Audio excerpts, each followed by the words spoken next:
Reading Passage 3. You should spend about 20 minutes on questions 27 to 40, which are based on Reading Passage 3 below. Neuroaesthetics. An emerging discipline called neuroaesthetics is seeking to bring scientific objectivity to the study of art, and has already given us a better understanding of many masterpieces.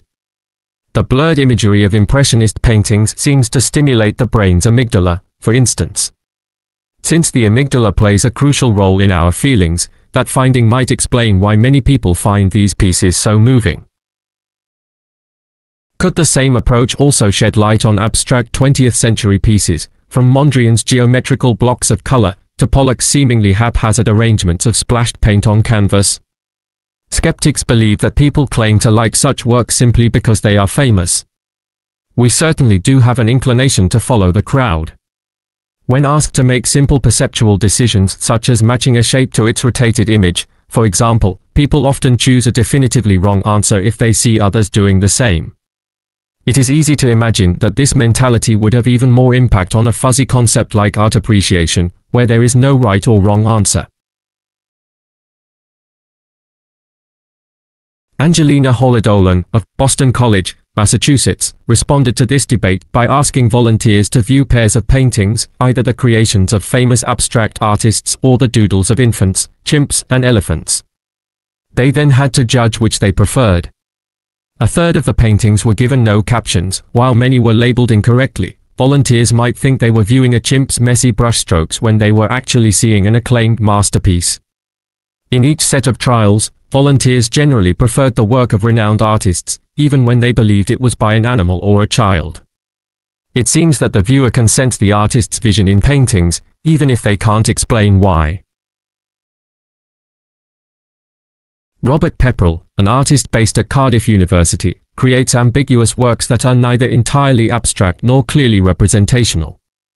In one study, Pepperell and his collaborators asked volunteers to decide how powerful they considered an artwork to be, and whether they saw anything familiar in the piece.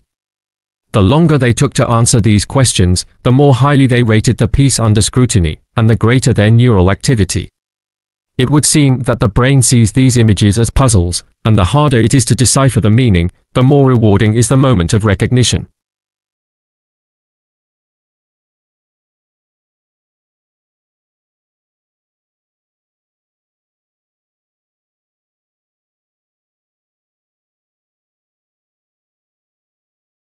And what about artists such as Mondrian, whose paintings consist exclusively of horizontal and vertical lines encasing blocks of color?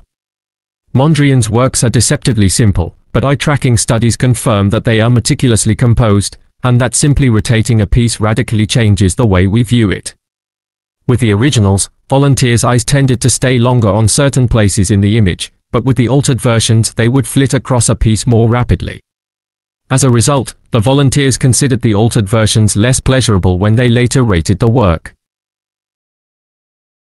In a similar study, Oshin Vartanian of Toronto University asked volunteers to compare original paintings with ones which he had altered by moving objects around within the frame.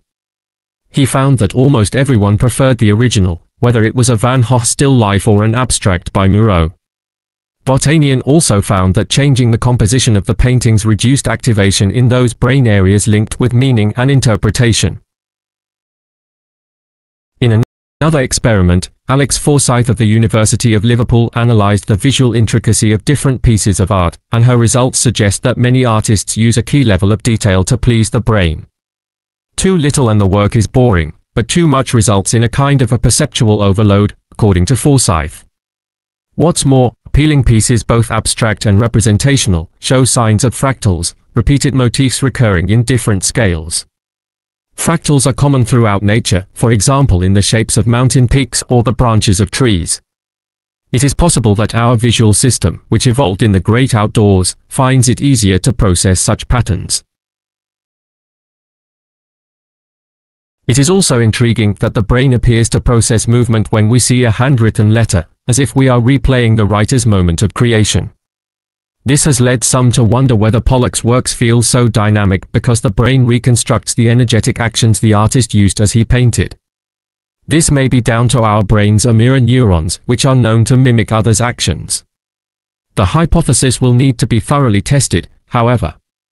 It might even be the case that we could use neuroaesthetic studies to understand the longevity of some pieces of artwork. While the fashions of the time might shape what is currently popular, work that are best adapted to our visual system may be the most likely to linger once the trends of previous generations have been forgotten.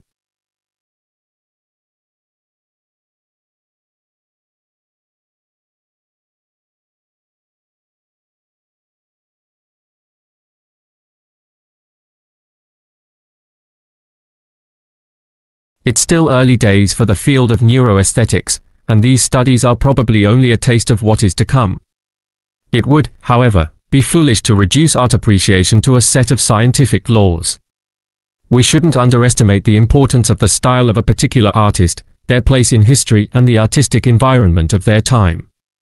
Abstract art offers both a challenge and the freedom to play with different interpretations. In some ways, it's not so different to science, where we are constantly looking for systems and decoding meaning so that we can view and appreciate the world in a new way.